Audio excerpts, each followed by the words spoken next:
Gado pang eraser. Masabi eraser. Buwang.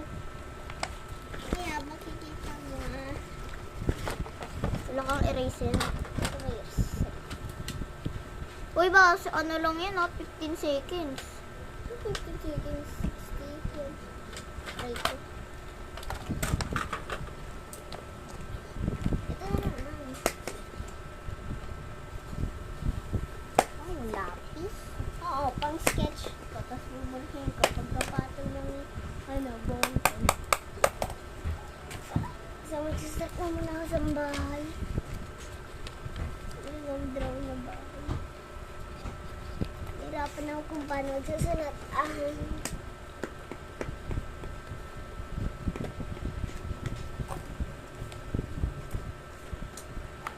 May gantong ball pen yung kaklase ko, guys.